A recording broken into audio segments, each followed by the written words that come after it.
আসসালামু আলাইকুম। আপনাদের সবাইকে সাদর আমন্ত্রণ জানাচ্ছি। আমি আহমেদ বাবু। কেমন আছেন আপনারা? আশা করি সবাই ভালো আছেন। আমি আল্লাহর রহমতে ভালো আছি, আলহামদুলিল্লাহ। ঘটনাটি আমাদের সাথে শেয়ার করেছেন ইরফান বেশ অনেক বছর জর্জিয়াতে বসবাস করেন। গত বছর তিনি এই ঘটনাটি শুনেছিলেন। সেদিন বৃষ্টির রাত। তার ভাইয়ের একটা গ্যাস স্টেশন আছে, পেট্রোল পাম্প আর কি, যেটা সেখানে তিনি রাতে হেল্প করছিলেন, মানে চাকরি করছিলেন। তাদের যে এমপ্লয়ি ছিল রাতে সে সিক কল দিয়েছিল। এটা 24 ঘন্টার একটা স্টেশন। তো ইরফান ওই দিন যায় সেখানে কাজ করতে রাতের বেলা। তো একা ছিলেন, ভেতরে লক করা, মোটামুটি কাজকর্ম করছেন। শুধু যখন তাদের ভেন্ডরগুলো আসে ভোরের দিকে বিভিন্ন প্রোডাক্ট নিয়ে, তখন খুলে দিতে হয়। তো রাতে প্রচুর বৃষ্টি হচ্ছিল, কাস্টমার ছিল না, একেবারেই ছিল না। বেশ লেজি একটা নাইট। ইরফান টুকিটাকি তার জিনিসপত্র করে বসেছিল। তো ভোরের দিকে তাদের একজন ভেন্ডর আসে প্রোডাক্ট নিয়ে। তো ইরফান দরজা খুলে দেয়। সে প্রোডাক্ট রাখতে রাখতে গল্প করতে থাকে। তারা বিভিন্ন সময়, যেহেতু মানুষজন নাই, গল্প করত। তো সেই ভেন্ডরকে তিনি বলছিলেন যে এরকম বৃষ্টি, কঠিন অবস্থা, দেখো ওইদিকে, মানে যে তাদের গ্যাস স্টেশনের ওই পাশে একটা বিশাল উডসের মতো ছিল। বলতেছিল যে ওখানে দেখো কি অবস্থা, মনে হয় পানি জমে গেছে সেই। তো সেই যে ভেন্ডর তাকে বলতেছিল যে হ্যাঁ, এরকম বৃষ্টির রাতে ক্যাম্পিং করতে কিন্তু খুব মজা উডসের মধ্যে। তো ওই যে ভেন্ডর, ওর নাম ড্যান, ও তাকায় আছে ওই দূরে উডসের দিকে, আর বলতেছে, বিষাদভাবে তাকায় আছে। তো বলতেছে যে একসময় খুব ক্যাম্পিং করতাম আমার ভাইয়ের সাথে, এখন তো আর যাওয়া হয় না, আমি কাজে কর্মে আটকা। তুমি গেছো নাকি ক্যাম্প করতে কখনো? তো ইরফান বলতেছে, না আমার তো যাওয়া হয় না, আসলে আমার কাজকর্ম থাকে, আর এই যে আমার ভাইয়ের স্টেশন এইখানেও দেখতে হয়। বলে হ্যাঁ ম্যান, এইটা আসলে তোমার লাক খারাপ, তুমি ওখান গেলে বুঝতা যে কি মজা। আমার ভাই তো মোটামুটি সে ভ্যান ক্যাম্পার, তার ভ্যানের মধ্যে সবকিছু থাকে, এটা নিয়ে সে ঘুরে। আর আমি আগে যাইতাম ওর সাথে বিভিন্ন সময় ক্যাম্প ট্যাম্প করতে, এখন আর যাওয়া হয় না। তো এই বলে সে তাকায় আছে। এর মাঝে বৃষ্টির তোড় আরো বাড়ছে। তো হচ্ছে এইটা, ওই ভেন্ডর বললো যে আমি একটু তোমার এখানে এসে দাঁড়াই, একটা কফি খাই, ভালো লাগতেছে না। তো এসে দাঁড়াইলো, কফি নিয়ে কথা বলতেছে। তো তখন ইরফান একটু ইন্টারেস্ট ফিল করলো। এমনি বৃষ্টি, কাস্টমার কিচ্ছু নাই। তো বলতেছে যে তুমি যে ক্যাম্পিং এ গেছো, কেমন লাগতো বৃষ্টির সময়? মানে এটা তো অন্যরকম একটা অবস্থা, বৃষ্টিতে ক্যাম্পের ভিতরে থাকতা? বলে হ্যাঁ, টেন্টে থাকতাম, একটু এমন জায়গায় টেন্ট করতাম, উপর দিয়ে আর একটা কিছু দিয়ে নিতাম, এই পাশে বড় একটা ত্রিপল দিয়ে ঢেকে দিতাম যাতে পানি আমার তাঁবুতে না আসে। আর তাঁবু তো এটা বাথটাব ফ্লোর, তো সুতরাং মানে ওই নিচে পানি চলে যায় পাশ দিয়ে, এরকম জায়গায় করতাম আর কি, সুটেবল প্লেসে। তো ভালোই লাগতো, বেশ মজা লাগতো, স্পুকিও মনে হইতো। তো ইরফান বলতেছে যে স্পুকি কেন মনে হইতো? মানে তুমি তোমার ভাই কিছু দেখছো নাকি জাস্ট তোমরা ওই রাত্রেবেলা ফরেস্টে ক্যাম্পিং করতেছে এর জন্য ভয়ে তোমাদের কাছে স্পুকি লাগতো? ফিলটা ওরকম হইতো। তখন ড্যান বলতেছে যে না, অ্যাকচুয়ালি আমি কিছু দেখি নাই, বাট ফিল তো অবশ্যই আছে, কারণ আমাদের বাড়ি হচ্ছে নর্দার্ন সাইডে। এখানকার নর্দার্ন সাইডে যে উডস, এটা কিন্তু অনেক ডেন্সড। আর ওই জায়গায় মানুষ বলে, আমরা ছোটবেলার থেকে শুনে আসছি যে ওই জায়গায় বিগফুট আছে, এবং অনেকে দেখছে বিগফুট। তো এটা আমাদের কানেই আসতো, আর বয়সও তখন কম ছিল। তা আমি আর আমার ভাই কিন্তু মেইনলি ওখানে যাইতামই আসলে এই বিগফুট দেখার জন্য। তো আমার আব্বার পুরানো ট্রাক ছিল একটা ফোর্ডের, তো ওইটা নষ্ট থাকতো প্রায়। তা আমার ভাই ওইটা রিপেয়ার করতো। ও রিপেয়ার করতে করার পরে আমি আরও এরকম করে চলে যেতাম জিনিসপত্র নিয়ে, যে ওখানে ক্যাম্প করতাম। বিভিন্ন জায়গায় তাঁবু ফেলে, মানে যে জায়গাগুলো তাঁবু ফেলার জন্য আর কি, মানে তাঁবু ফেলে ওখানে করতাম, ক্যাম্প করতাম, আর দেখতে চাইতাম যে এরকম কিছু আছে নাকি। রাতের বেলা বেশ উইয়ার্ড হয়ে যেত জায়গাটা, মানে একেবারে মানে ডেন্সড ফগ আসতো, বড় বড় গাছ, অন্যরকম, তুমি দেখলেই ভয় পাবা। তো ফিল তো অবশ্যই আছে। তো তখন ইরফান জিজ্ঞেস করছে, তুমি কিছু দেখো নাই? বলে যে না, আমি দেখি নাই, বাট আমি শুনছি, আমি শব্দ শুনছি। আমি একবার এরকম ক্যাম্পে গেছি আমার ভাইয়ের সাথেই, ক্যাম্প আমরা দুজনেই ছিলাম, ক্যাম্প করতেছিলাম। তো রাতের বেলা হঠাৎ করে পানি খেতে যেয়ে দেখি যে আমাদের যে পানির কন্টেইনার, ওইটার নিচে সামান্য একটু পানি আছে, মানে পানি প্রায় শেষ। আর আমি মোটামুটি বেশ পানি খেতাম। তো আমার মানে টেনশন লেগে যায় যে পানি তো নাই, পানি লাগবে। তো কি করব, চিন্তা করলাম যে আমি নেমে যাই একটু, মানে আমাদের যে ক্যাম্পটা ছিল এটা একটু আপ হিলে ছিল। তো ওখান থেকে নামার চিকন রাস্তা আছে, ওই রাস্তা দিয়ে গাছগাছালির মধ্যে দিয়ে যেতে হয়। নিচে নামলে একটা ট্রিক আছে, মানে একটা খালের মতো আর কি। তো ওইখানে মানে স্প্রিং ওয়াটার আছে অনেক। তো চিন্তা করছি যে ওখান থেকে পানি ভরে নেই, আর আমার এমনি একটু রেস্টরুমে যাওয়ার দরকার ছিল। তো আমি তাড়াতাড়ি ওখান থেকে একটা বটল নিয়ে, বড় আমাদের ট্রাক থেকে, আমি ভাইরে বললাম যে আমি যাচ্ছি। তা আমার ভাই একটু মানে টেনশনে পড়লো, বললো যে তুই একলা একলা ওদিকে যাবি? বলে যা। আমি ভাইরে বললাম ডোন্ট ওয়ারি, আসতেছি। পরে আমি ফ্ল্যাশ লাইট নিয়ে নেমে গেলাম। নামতে নামতে আমি টেনশন করতেছি, মানে একটু টেনশনে পড়লাম, কারণ সামনে কিন্তু অন্ধকার, আমার ফ্ল্যাশ লাইটের আলো যা পড়তেছে মাটিতে, এবং আমার নি লেভেলে মানে আমার হাঁটু পর্যন্ত মোটামুটি ফগ উড়ে বেড়াইতেছে গাছপালার মধ্যে দিয়ে, কারণ ওই সময় ওয়েদারটা এরকম ছিল। আর রাতের বেলা আমরা যে জায়গায় ক্যাম্পিং করছি, মানে আমাদের মতো জায়গায় ক্যাম্প সাইট থেকে কিন্তু মানুষ হাঁটাচলা করে না, কারণ একদম পোষা জায়গায় আমরা ক্যাম্পিং করি নাই। এটা একদম পোষা জায়গা না, যেমন অনেক জায়গায় মানে দেখানো থাকে পার্কের যেই জায়গায় ক্যাম্প করবেন এই সেই, কিন্তু আমরা করছি একদম উডসের ভিতরে এসে, হিলের উপরে। তো যাই হোক, তো এইখান থেকে আমি নামতেছি, নিচের দিকে নেমেই যাইতেছি, কারণ ক্রিক হচ্ছে নিচে। তো আমি নামতে নামতে এক জায়গায় গেলাম, সেই জায়গায় বসে আমার কাজ সারলাম, তারপরে আমি আরো নেমে গেলাম ওয়াটার বটল হাতে ক্রিকের দিকে। তো যখন ক্রিকের কাছে আসছি, এসে দেখতেছি যে চাঁদ বের হয়েছে, মেঘের ফাঁক থেকে চাঁদ বের হয়েছে, খুব সুন্দর আলো পড়ছে চারিদিকে। মানে ক্রিকের ওই পাশেও যে উডস, ওইটার উপরেও পড়ছে, পানির মধ্যে পড়তেছে, এবং পানিটা খুব সুন্দর বয়ে যেতেছে শব্দ করে, কুলকুল করে, মানে খুব সুন্দর লাগতেছে। তা আমি কিছুক্ষণ মোহিত হয়ে গেছি, মানে আমি ওইদিকে মানে দাঁড়ায় জাস্ট তাকায় আছি, এত সুন্দর লাগতেছে। তো যাই হোক, তারপর আমি আমার বাটলে পানি ভরা শুরু করলাম, পানি ভরলাম, পানি ভরে পুরো ফুল করলাম, ঘুরে আসতেছি, ঘুরে আসতেছি। এই সময় আমি ঠিক পেছনে একটা ডাক শুনলাম, মনে হলো যে ক্রিকের ওই পারে কিছু একটা চিৎকার করলো, এমন চিৎকার যে চিৎকারটা আসলে আমি কখনো শুনি না। আমি কিন্তু জানি বেয়ার কিভাবে ডাকে বা অন্যান্য অনেক প্রাণীর আমি শব্দ জানি, বাট এই শব্দের সাথে আমি পরিচিত না। বেশ টানা একটা শব্দ, মানে প্রথমে বেশ ভারী হয়ে গেছে, তারপরে কেমন করে যেন টেনে গেছে শব্দটা। তো ভয় পেলাম প্রচন্ড। তা আমি দাঁড়ায় গেছিলাম, দাঁড়ায় গিয়ে পিছনে তাকাইছি, তাকায় দেখতেছি যে কি ব্যাপার, কিছু দেখা যায় কিনা। দেখলাম যে না, কোনো কিছু দেখা যাচ্ছে না। তো আমি ফ্ল্যাশ লাইট মারলাম ওইদিকে। এখন আকাশে কিন্তু জ্যোৎস্নার আলো ছিল, তারপরও ফ্ল্যাশ লাইট মারছি, ওই পাশের গাছগাছালির মধ্যে যে পড়ছে। আমি ডানে বামে ফ্ল্যাশ প্যান করলাম, মানে আলোটার এই দিক আর ওদিক করলাম, কিচ্ছু দেখা যাচ্ছে না। তো আমি যখন ডান দিকে ঘুরায় ফেলছি ফ্ল্যাশ লাইটটা, এই সময় বাদিক থেকে মনে হলো আবার একটা এরকম চিৎকার আসলো, মানে বেশ টানা, এবং মনে হলো আরো জোরে।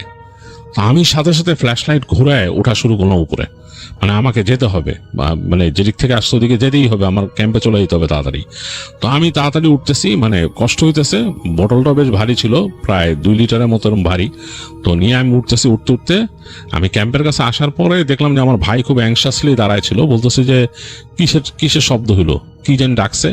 তাই আমি বললাম যে ইয়া রাইট, তুমি শুনছো? আমিও তো শুনে আসলাম। তার ভাই বলতেছে হ্যাঁ আমিও শুনছি, আমি তো টেনশনে পড়লাম যে কি ব্যাপার। বলে যে হ্যাঁ, তো আমরা 2 ভাই ওই দিন খুব মানে রাতে যখন শুইছি ভয়ে ছিলাম, আমরা ভয়ে ছিলাম যে মানে কি জিনিসের ডাক শুনলাম, এটা কি আসলে বিগফুট কিনা।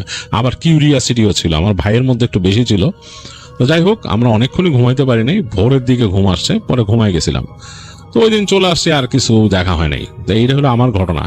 কিন্তু তোমার আমি আরো মজার ঘটনা বলতে পারি, আমার ভাই কিন্তু দেখছে বিগফুট।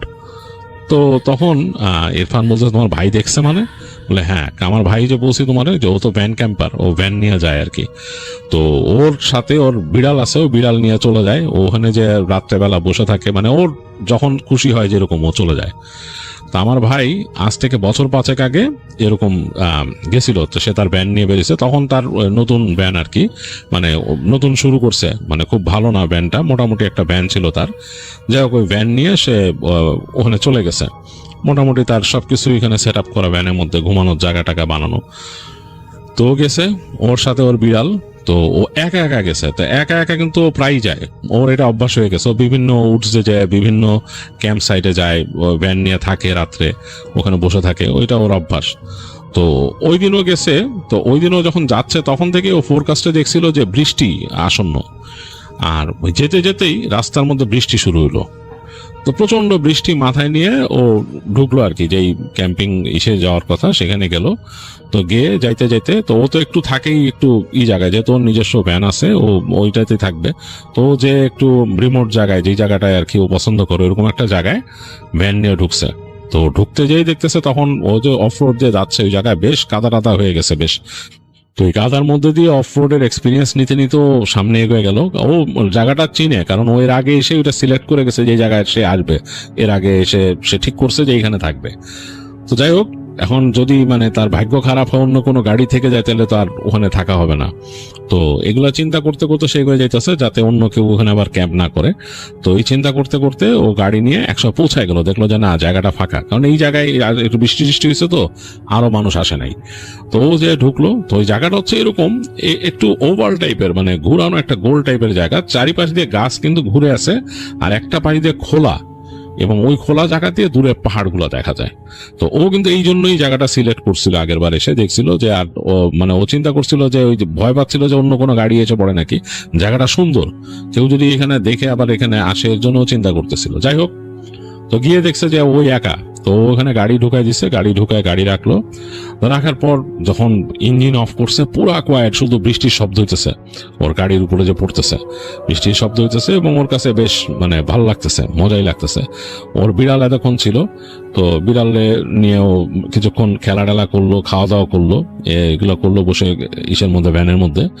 তো তারপরে আর তো কিছু করার নাই, দুইজনে ওই যে বিড়াল নিয়ে বসে সে ওই পিছনে ভ্যানের যে পিছনের অংশটা একটা শেড টেনে দিয়ে ও খুলে দিছে, পিছনের ভ্যানের অংশটা তো খুলে দিয়ে ও দেখতেছে দূরে এমন জায়গায় ভ্যানটা রাখছে ব্যাক করে যে ওখান থেকে পিছনে পাহাড়ের খোলা অংশটা দেখা যায় আর কিছু গাছগাছালি।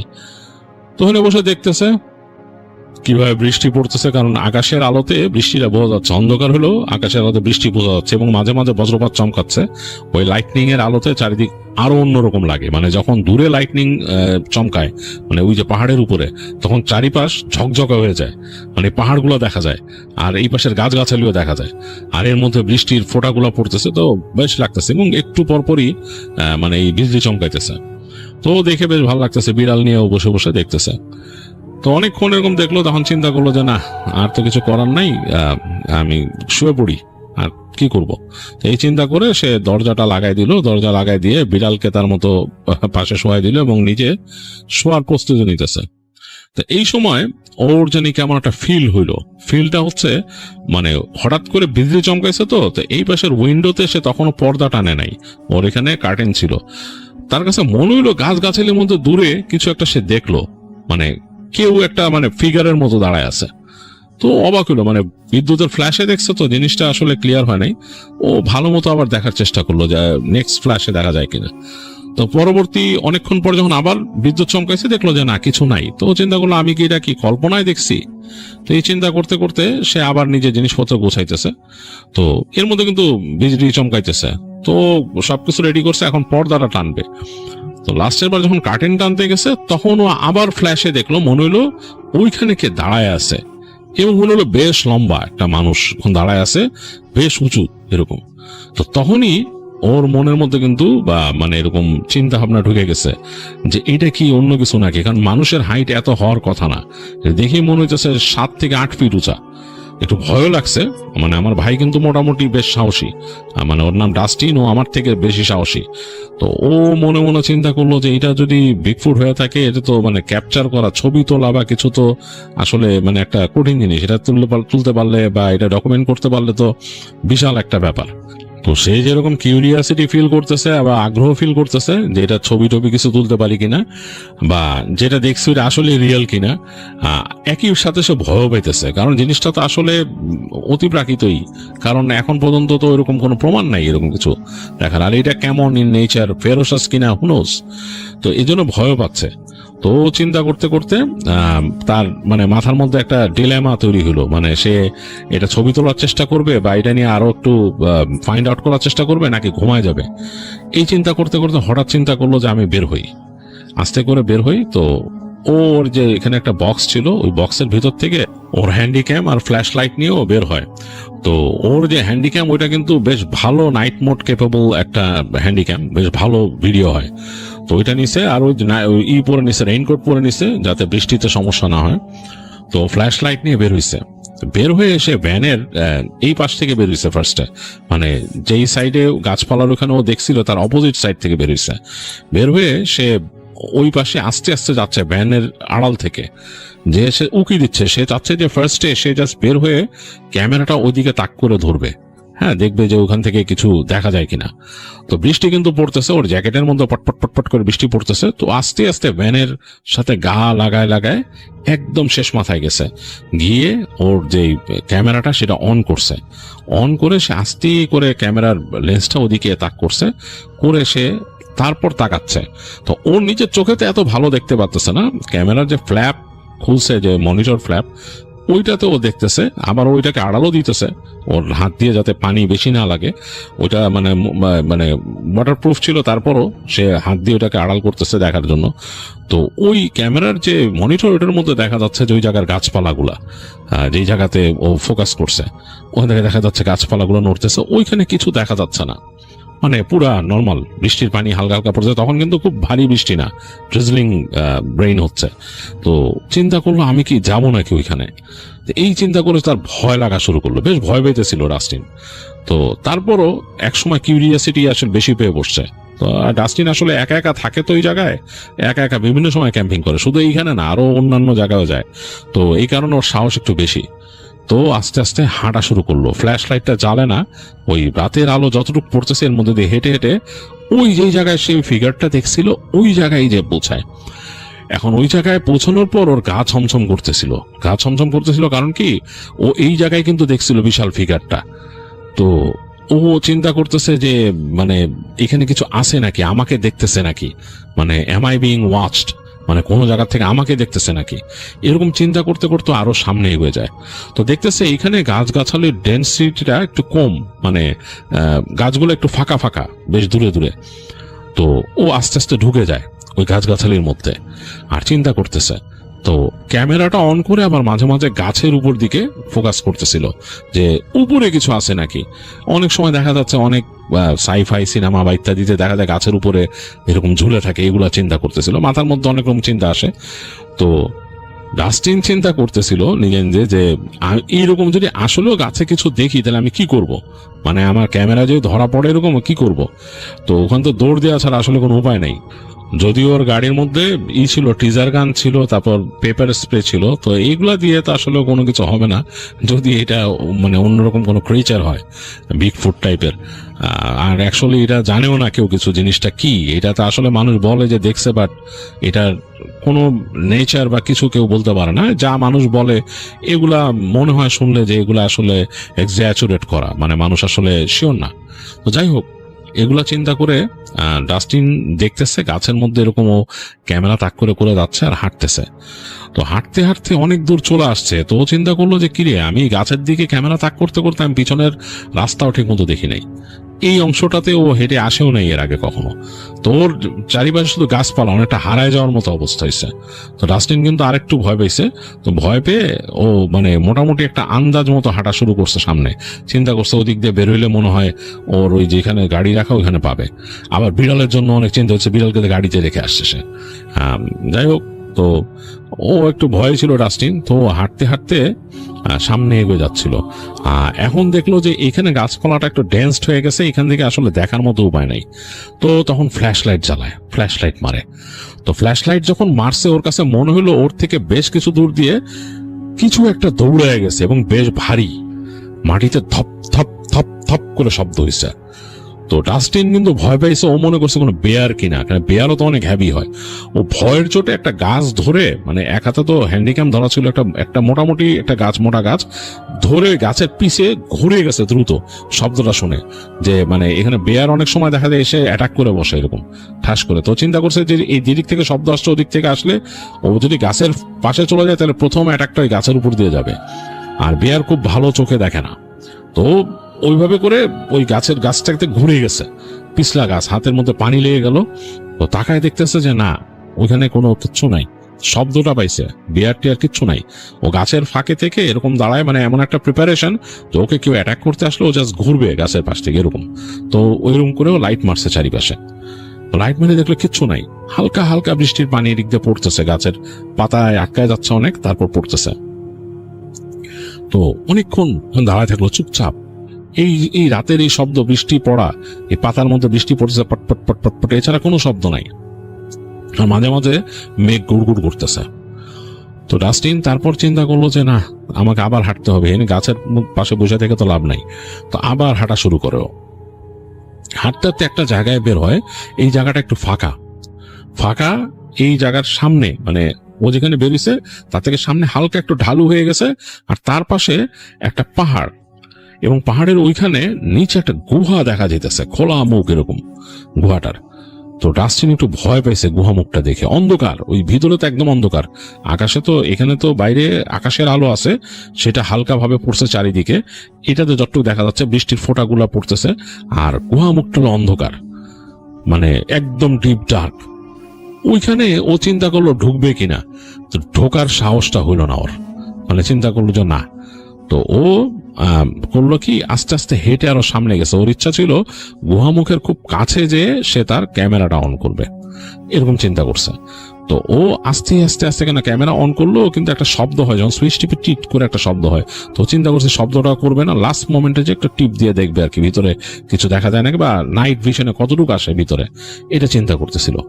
তো হাঁটতে হাঁটতে গুহার থেকে মোটামুটি কাছে চলে আসছে ডাস্টিন। এসে সে ক্যামেরাটা তুলছে, মানে টিপ দিবে।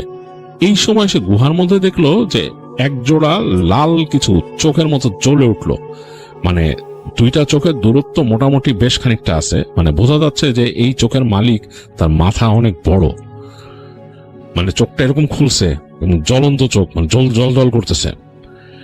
ওইটা দেখে ডাস্টিন আসলে সাহস রাখতে পারে না, ওই ক্যামেরা অন করতে ভুলে গেছে, ঘুরে দৌড় দিল ওখান থেকে।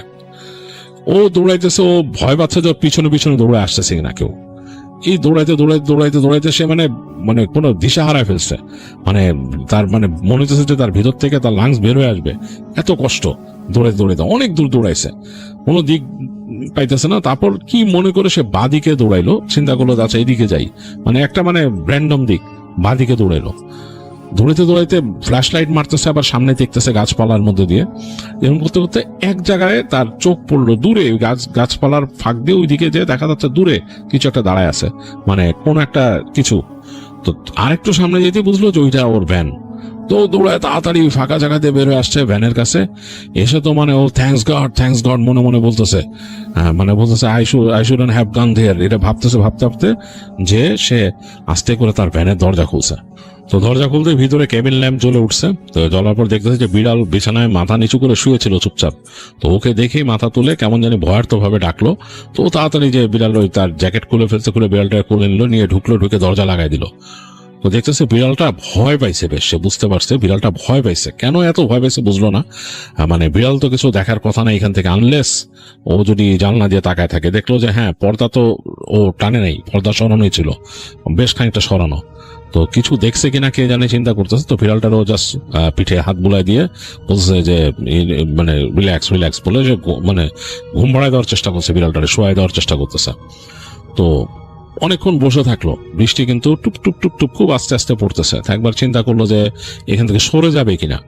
তো চিন্তা করলো যে এখন যে অবস্থা, রাস্তায় নিশ্চয়ই আরো পানি টানি জমছে, এর মধ্যে যাওয়াটা রাত হয়ে গেছে, বেশ রাত, বেরোনটা ঠিক হবে না। এর থেকে এক কাজ করি, সকালে যাই, আমি সব পর্দা টর্দা টেনে শুয়ে পড়ি।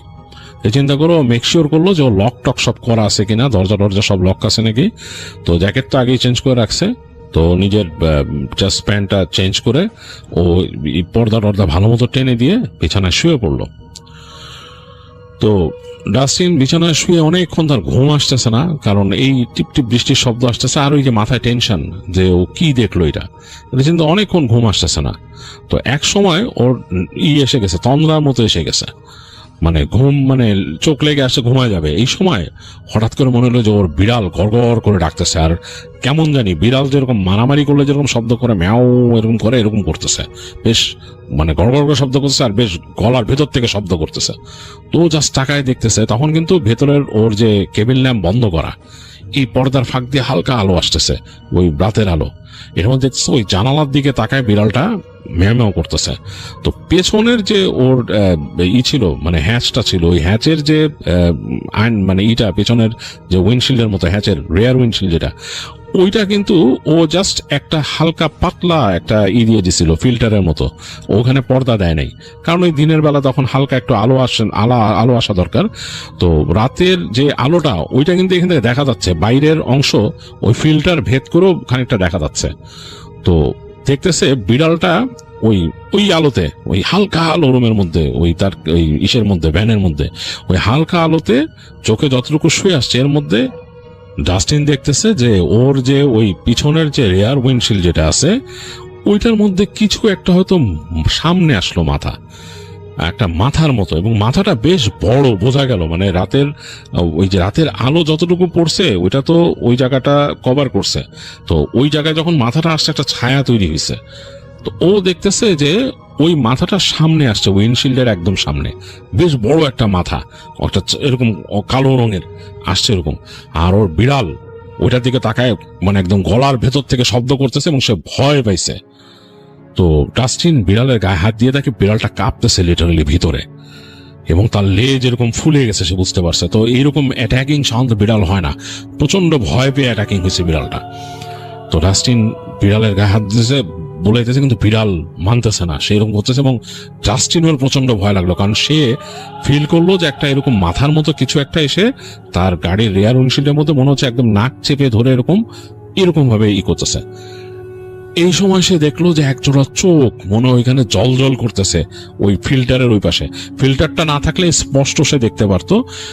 এখানে তার যা মনে হয়েছে বড় একটা মাথা এবং জ্বলন্ত দুইটা চোখ, এরকম মানে জল জল করতে দুইটা চোখ তার দিকে তাকায় আছে রেয়ার উইন্ডশিল্ডের এই ফিল্টারের ওই পারে। ওর কিন্তু একটা পাতলা প্লাস্টিকের নেট টাইপের ফিল্টার লাগানো, ওইটার মধ্যে না থাকলে কিন্তু পুরো স্পষ্ট সে হয়তো অনেক কিছুই দেখতে পারতো আরো। তো ডাস্টিন অন্ধকারে নিজেও কাঁপতেছে, ওর বিড়ালও এরকম গড়গড় করতেছে। সেই তো বিড়ালকে সে রিল্যাক্স করার চেষ্টা করতে, বিড়াল যাতে ওইটাকে আবার না ডাকে, কিন্তু বেশ বড় সাইজের। এই সময় সে একটা ভারী শব্দ শুনলো, মনে হলো নাক দিয়ে নিঃশ্বাস ফেলার মতো, আর মনে হলো তার ভ্যানটাকে একটু ধাক্কা দিল সামনের দিকে, নড়ে উঠছে ভ্যান। মানে ডাস্টিন এত ভয় পেয়েছে, ও লাফ দিয়ে তাড়াতাড়ি তার ওই বিছানার থেকে নেমে এসে একদম মানে প্রায় ক্রল করে, মানে একটা পা সামনে দিয়ে কোনো মতো তার সামনে চলে আসছে। এসে যে ড্রাইভিং সিটে বসে তার সামনের যে উইন্ডশিল্ডের যে একটা কভার দিয়ে রাখছিল ওটা টান দিয়ে সরায় ফেললো, মানে দ্রুত গাড়িটা স্টার্ট দিল, দিয়ে ধুম করে সে ওটা ড্রাইভে ফেলে টান, মানে অ্যাক্সেলারেটর চেপে ধরছে। ওর এত খেয়ালও নাই যে ও কোন দিকে যাচ্ছে।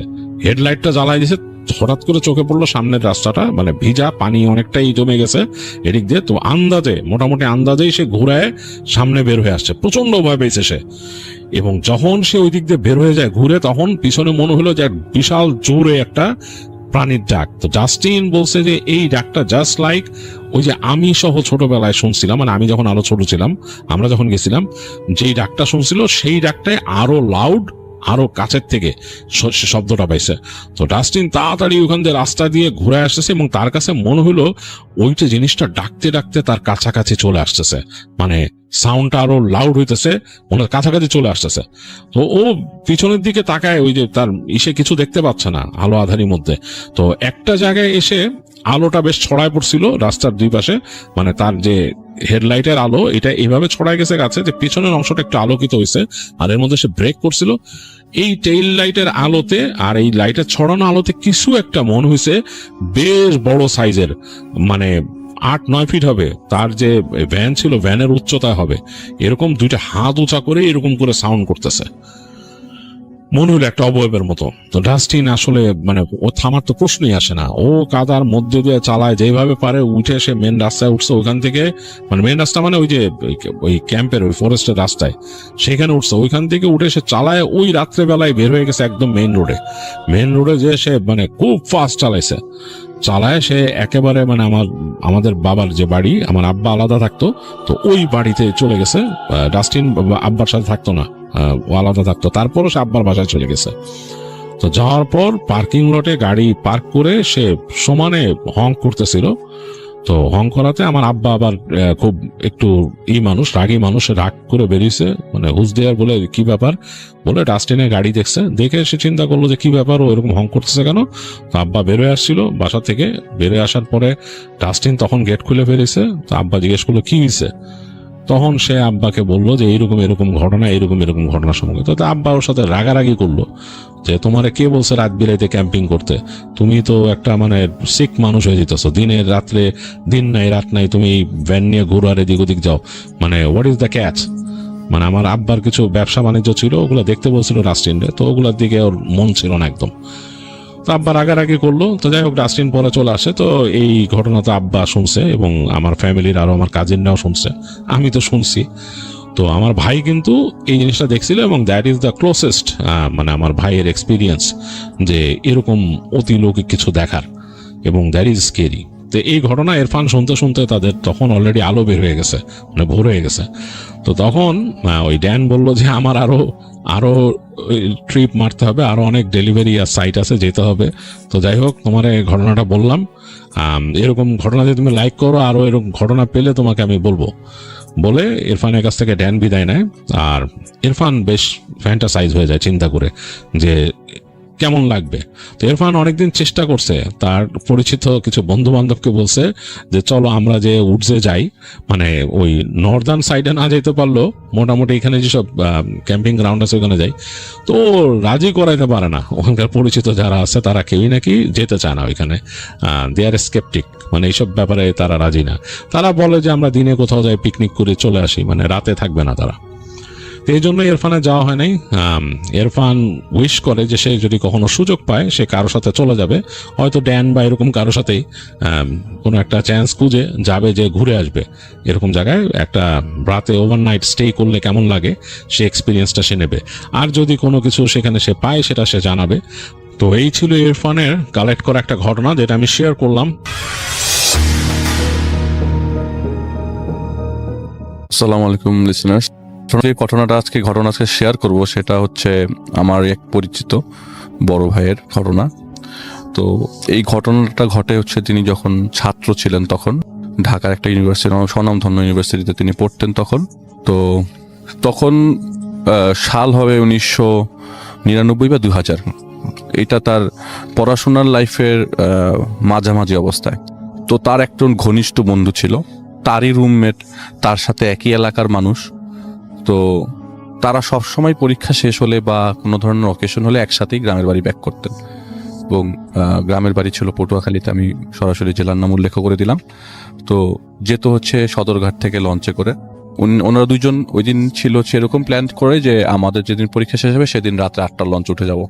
তো সেরকমই প্ল্যান অনুযায়ী তারা এক্সাম দিয়ে শেষ করে দুপুরের খাওয়া দাওয়া শেষ করে রেস্ট টেস্ট নিয়ে বিকালবেলা ওরকম আড্ডা দিতে তাদের ইউনিভার্সিটি ক্যাম্পাসের দিকে যায়।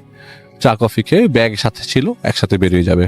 এমন সময় তারা রওনা দিয়ে দেয়। সন্ধ্যা 6টার পরই, মাগরিবের পরপরই তারা রওনা দিয়ে দেয় সদরঘাটের উদ্দেশ্যে, রিক্সা দিয়ে যাবে।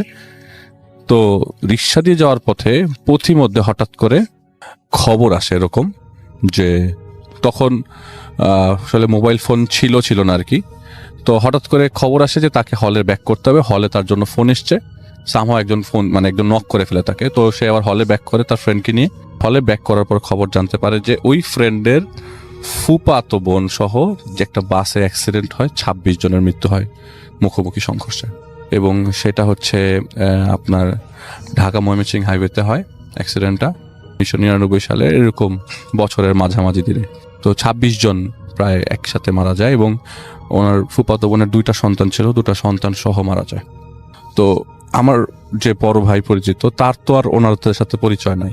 ফ্রেন্ডের সাথে পরিচয়, পাশের গ্রামে থাকে, একসাথে যাওয়া আসা করে, দ্যাটস ইট। আর বাসায় যায়, বাবা মাকে চেনে, কিন্তু এত ঘনিষ্ঠ সম্পর্ক নাই যে ওরই ওনার ফ্রেন্ডের আত্মীয় কেউ চিনবেন। তো কিন্তু তার খারাপ লাগতে থাকে। তো বলে যে ঠিক আছে তুই যা, ও বলতে থাকে যে আমি ময়মনসিংহে রওনা দিয়ে দেবো, এখনই আমাকে যেতে হবে। ঠিক আছে তুই যা, আমি চলে যাচ্ছি, তো তুই পরে আয়। তো তিনি সদরঘাটে যায় এবং রাতের খাওয়া দাওয়া শেষ করে, শেষ মোমেন্টে যায়। তো রাতের খাওয়া দাওয়া কোনো মতে খেয়ে লঞ্চে উঠে যায়। তো লঞ্চে ওঠার পরে এখন যেরকম এত বড় বড় লঞ্চ ছিল, তখন অত বড় বড় লঞ্চ ছিল না। তো লঞ্চের ভিতরে একটা সে এরকম ডেকের মধ্যেই যেতে থাকে। তো প্রতিমধ্যে রাত্রে 11টার দিকে লঞ্চের কর্নারে দাঁড়িয়ে থাকে, দাঁড়িয়ে আশেপাশের দৃশ্য দেখছিল আর বারবার চিন্তা করছিল 26 জন মারা গেছে একটা মানুষের, একটা ফ্যামিলি থেকে 3 জন চলে গেল, ফ্যামিলিতে একটা মহিলা, তার 2টা বাচ্চা একসাথে চলে গেল। যে লোকটা নিজের লোক গেছে তার কি অবস্থা, সেরকম চিন্তা করতে করতে হঠাৎ করে একটা মহিলা তার পাশে আসলো। মহিলাটার গঠন এরকম যে, ওনার নাম তহিদ রাসেল ভাই। তো মহিলাটা এরকম একটু লম্বাটে, বয়স কি 70-75 হবে। প্রথমে কিছু বলে না, কিন্তু 10 মিনিটের মতো পাশে দাঁড়ায় থাকে। এরপরে একটা সময় বলে যে কি ব্যাপার, 26 জনের মৃত্যু কি খুব বেশি পড়াচ্ছে? এবং ভাষাটা এরকম যে খুবই অস্পষ্ট, বোঝা যায় যে কি 26 জনের মৃত্যু কি এখনো ভাবাচ্ছে। তো উনি খুব অবাক হয়ে যায়, আমি কি চিন্তা করতেছি বা আমার কি ঘটনার সাথে ঘটনা ঘটলো বা আমি চিন্তা করতেছি সেটা উনি কিভাবে জানলো। উনি সাথে সাথে প্রশ্ন করলো, আপনি কিভাবে জানলেন? বলে কি, তোকে একটা অ্যাডভাইস দেই, তুই যে শুয়ে পড়, তুই যত ঘুমাবি তত ভুলবি। তুই যদি ঘুমাই যাস তোর এটা আর মনে থাকবে না, কিন্তু তুই বারবার চিন্তা করলে তোর এটা পড়াবে। তো এইটার উনি তেমন একটা খেয়াল করে না এবং প্রচণ্ড বিরক্তই হয় যে একটা আননোন মানুষ তার সাথে এসে কথা বলছে। তো সে ডেকে যে একটা সময় ওখানে না থেকে ডেকে যে বসে থাকে, একটা সময় ঘুম তন্দ্রা চলে আসে। তো যখন তার মানে নর্মালি চিন্তা ভাবনা থাকে এরকম যে লঞ্চ যে দেরিতে পৌঁছাবে, ফজরের আজান টাজান পড়ে যাবে, সকাল সকাল থাকবে, ওই সময় ওনাদের আবার ঘাট থেকে নৌকা দিয়ে আরেকটা জায়গায় আরেকটা পারে যেতে হয় তাদের ওখান থেকে। তো ওই দিন আবার মানে ফরচুনেটলি লঞ্চ খুব তাড়াতাড়ি পৌঁছায় যায়, 3টা-4টা, রাত 3টা-4টা। তখনও ফজরের আজান দেয় নাই বা দিবে দিবে ভাব, এবং সকালের আভাটা আসে নাই। লঞ্চ থেকে নামার পরে তার যে জিনিসটার ডাউট ছিল যে এত আগে নেমে গেলাম, এখন তো কোনো নৌকা পাবো না, তাহলে আমাকে এখানেই ওয়েট করতে হবে সামহাও। আর লোকজন তো তাদের এলাকায় মানে কিছু নামছেই, যেহেতু ওই পাশে যাবে, নদীর ওই পারে যাবে, সে মোটামুটি কনফার্ম যে তার সাথে কয়েকজন লোকও যাবে। আর তাই হলো যে আসলে কয়েকজন লোক নামার পরে দেখলো যে ঘাটে আসার পরে দেখলো যে অনেকগুলা লঞ্চ, মানে অনেকগুলা নৌকা, মানে এটাও ভাগ্যর ভালো যে ওনার অনেকগুলা নৌকা সামনে ছিল।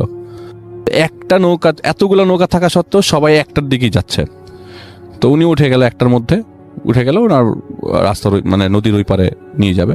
নদীর মাছ বরাবর মাছার পর থেকে তার মাথা ব্যথা করতে থাকে, হঠাৎ করে মাথা ব্যথা করতে করতে হঠাৎ করে আপনার রক্ত বমি শুরু হয়ে যায়।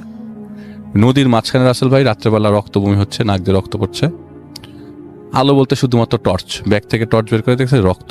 তখন তো মোবাইল ফোনের আলো তো দেখা যায় সবকিছু, তখন এগুলো ছিল না। তো খালি ছোট্ট একটা কুপি ছিল এবং সবাই এগিয়ে আসে হেল্পে, যে রক্ত পড়ছে কেন। আর এই রক্তটা আনস্টপেবল, খুব বেশি করেই পড়ছিল নাক দিয়ে রক্ত। এবং হঠাৎ করে এরকম রক্ত পড়বে এমনও না যে রোদে হাঁটছে বা তার আগে এরকম হয়েছে, অনেকের রোদে হাঁটতে রক্ত পড়ে নাক দিয়ে বা কান দিয়ে বা চোখ দিয়ে। তো ওনার নাক কান দুই দিক দিয়ে রক্ত পড়ছে এবং প্রচণ্ড রক্ত পড়ছে, অনেকে ধরে রাখতে পারতেছে না এত রক্ত। তো কোনো মধ্যে নদী পার করে বাড়ির দিকে যায়। তো একটা সময় চিন্তা করছিল যে ব্যাক করে শহরের দিকে যাবে কিনা বা কিছু একটা, কিন্তু না, এরকম না করে তারা বাড়ির দিকে যায়। একটা পর্যায়ে রাস্তায় হাঁটতে হাঁটতে রক্ত পড়া বন্ধ হয়ে যায়।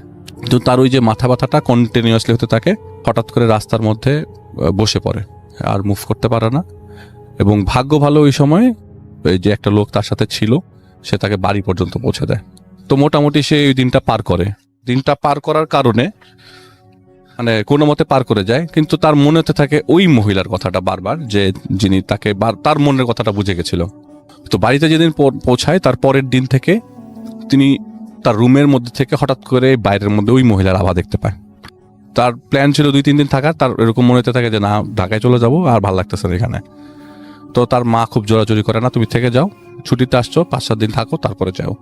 সেদিন প্রচণ্ড বৃষ্টি, এবং বৃষ্টির মধ্যে তার রুমের মধ্যে হঠাৎ করে ঘুম ভাঙে রাতের বেলা ঘুম ভাঙানোর পরে আপনার বাতি জ্বালাতে হঠাৎ করে পিছলায় পড়লো মনে হয় যে তার পাড়া পড়েছে কিছুর উপরে, এমন কিছুর উপরে যেটা আনএক্সপেক্টেড। তার চিৎকার কি জন্য তিনি দেখলেন যে তার যখন ঘুমটা মানে চোখটা মানে তার যখন ইয়াটা সেন্স টাইপের আসলো যে আমি কিসের উপরে পাড়া দিলাম, মাথার উপরে পাড়া দিল, এবং চারিপাশে তার অনেকগুলো অসংখ্য মাথা, তার চারিপাশে মাথা পড়ে আছে।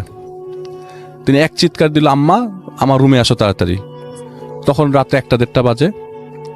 আলোতে যতটুকু আলোতে দেখা যায়, তার মা এসে লাইট জ্বালায় দেখে যে কি ব্যাপার, তুমি পড়ে আসো কেন? বলে আমি পিছলায় পড়ে গেছি, আমি হাঁটতে পারতেছি না। তারপরে তার মাকে বলে যে আমি এরকম দেখলাম। বলে এগুলি তোমার সব ভুল ধারণা, এগুলি তুমি বাদ দাও, তুমি এইসব চিন্তা ভাবনা করো, তুমি বাসায় থেকে যাও, পরে যাও ইউনিভার্সিটিতে। সে আরেকদিন থাকে। পরবর্তী দিনের ঘটনা, সেদিন রাতের বেলা তার ছাদের মধ্যে তিনি পরের দিন রাতের বেলা সন্ধ্যার দিকে ছাদের মধ্যে হাঁটতে একটা সময় চিন্তা করে অভ্যাস সিগারেট খাওয়া, সিগারেট খেয়ে রাতের মধ্যে ছাদের মধ্যে হাঁটতেছে। হঠাৎ করে তার মা আসে ছাদের উপরে। তার মা এসে তাকে বলে যে তুমি ছাদের মধ্যে কি করো? তার মা কখনো কোনো কোয়েশ্চেন জিজ্ঞেস করে না তাকে, তুমি ছাদের মধ্যে কি করো? বলে মা আমি হাঁটতেছি। বলে তুমি যাও, আমি একটু পরে আসবো, ভালো লাগতেছে না। বলে যে তুমি যেটা চিন্তা করতেছো কিন্তু ভালো চিন্তা না। এটা বলে তার সাথে সাথে তার মা একটা ধাক্কা দেয় তাকে, বুকের মধ্যে দুইটা হাত দিয়ে ধাক্কা দেয়, একদম কর্নারে নিয়ে নিচে পড়ে যায় সে 2 তলা থেকে, এবং তার হাঁটুর মাঝখানটা পুরাটা গুঁড়া হয়ে যায়, মানে হাঁটুর হাড়টা বোনটা পুরো ব্রেক হয়ে যায়, ভেঙে যায়। হসপিটালে নেওয়ার পরে ডাক্তার বলে যে এটা ঠিক হতে অনেকদিন সময় লাগবে এবং হাঁটতে সে প্রপারলি পারবে না। আর জিনিসটা পোড়াতে থাকে যে নিজের মা কিভাবে তাকে ধাক্কা দেয় আর তার সাথে এরকম জিনিস কেন ঘটতেছে। তো সবাই এতক্ষণ চিন্তা করলেন ওই 26টা লাশ, সবাই এটা চিন্তা করতেছে, আমি 100% শিওর যে 26টা লাশ, নাক দিয়ে হঠাৎ করে রক্ত, বারবার একই জিনিস চিন্তা, এটা কেন আসছে। পরবর্তী সময় তার বাবা এই জিনিসটা জানতে পারে এবং বুঝতে পারে, এবং এটা তাকে একজন তাকে ইনফর্ম করে এরকম ভাবে যে তিনি যে এতদিন যেগুলি মানে দেখলো তার ফ্রেন্ডের কারণে হয়েছে, খুব ঘনিষ্ঠ ফ্রেন্ডের কারণে হয়েছে। তার ফ্রেন্ড চায় না সে ক্লাসে প্রপারলি পড়াশোনা করুক, তার ফ্রেন্ড চায় না সে প্রপারলি উঠুক, এবং যেটা চেয়েছে সেটা সে পেরেছে। 1 বছরের জন্য সাকসেসফুলি তাকে বাসায় বসিয়ে দিল, এবং 26 জন যে মারা গেছে এগুলি সব ভুয়া কথা, এরকম কিছুই ছিল না। এটা জাস্ট তাকে ডিস্ট্র্যাক্ট করার জন্য ছিল। একটা পর্যায়ে ডিস্ট্র্যাক্টে সে সফল হয়েছে এবং 1.5 বছরের জন্য বাসায় বসিয়ে দিয়েছে, এবং তার ফ্রেন্ড চাচ্ছিল না সে আর পড়াশোনা কন্টিনিউ করুক। পরে জানতে পারলো সেই ফ্রেন্ডটার সাথে সেই ফ্রেন্ডটা প্রায় 16টা খারাপ জিন পালে, এবং সে এরকম অনেকের ক্ষতি করে চলেছেন। তো পরবর্তী সময় সে আর ওই ফ্রেন্ডের সাথে যোগাযোগ না করে ইউনিভার্সিটি ছেড়ে দিয়ে অনেকদিন পড়াশোনা না করেছিল। অনেক পরে 2008-এর দিকে তার পড়াশোনা নিয়ে শেষ করে। এইটা ছিল ঘটনা রাসেল ভাই।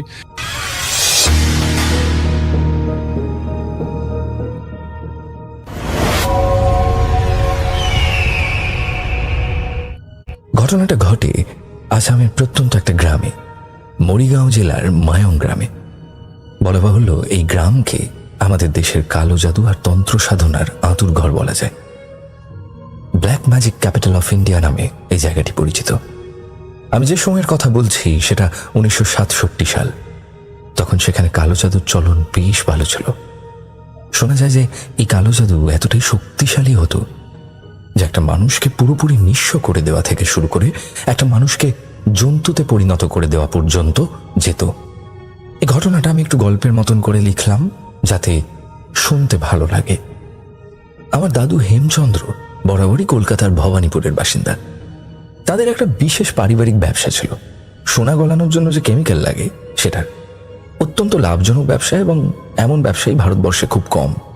ফলে পরিবারটা ছিল ধনী, আর দাদু অল্প বয়স থেকেই বন্ধুদের সঙ্গে নানান গুপ্ত জায়গায় যাওয়া, যে সমস্ত জায়গায় লোকজন যায় না সেই জায়গাগুলো এক্সপ্লোর করতে ভালোবাসতেন।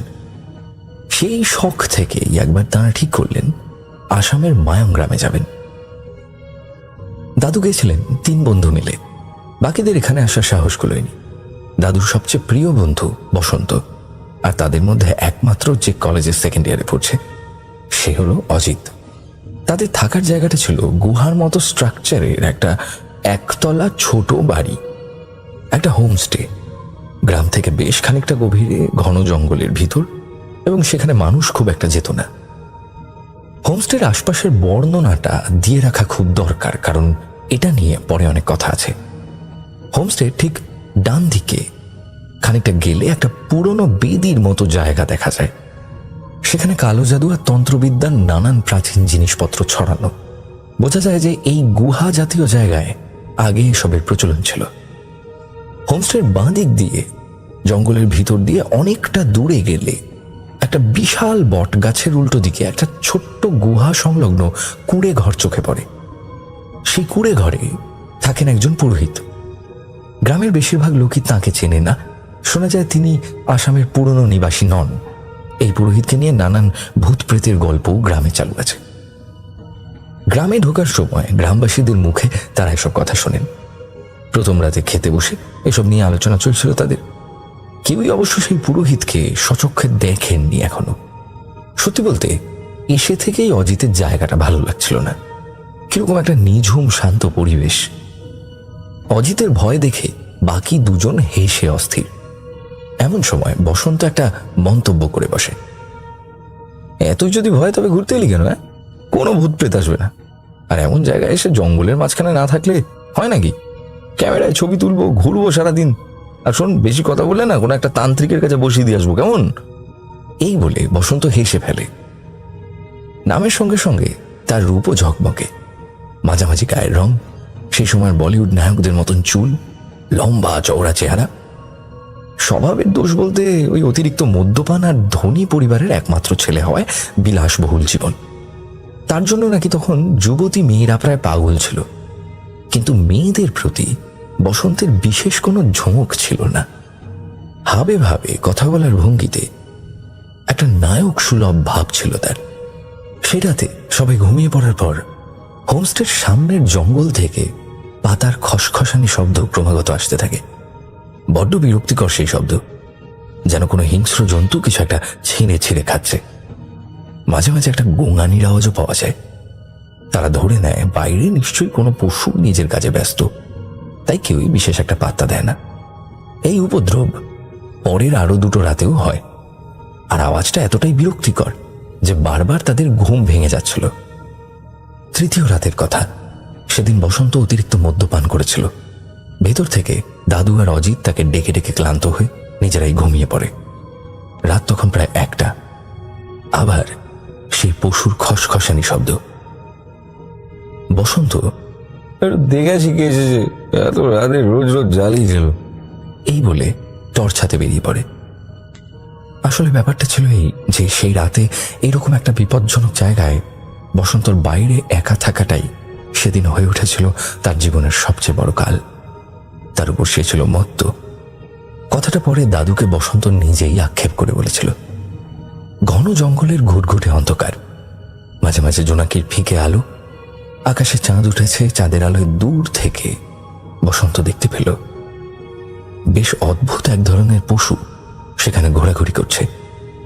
কোনো একটা জিনিস ছিঁড়ে ছিঁড়ে খাচ্ছে, সম্ভবত মাংস জাতীয় কিছু। কৌতূহল চেপে রাখতে না পেরে বসন্ত ঠিক করল সামনে গিয়ে দেখবে যে জন্তুটা ঠিক কি। একটা গাছের আড়ালে দাঁড়িয়ে সে ভালো করে দেখার চেষ্টা করল। পশুটা চামড়ার রং ধবধবে সাদা, আর লোম জাতীয় কিছু একটা জন্তুটার মাথা থেকে পুরো গা ঢেকে রেখেছে। লোমের রং ফিকে বাদামি। জন্তুটা 4 পায়ে বসে আছে। একটা পচা মাংসের বিশ্রী গন্ধ নাকে এলো বসন্তের।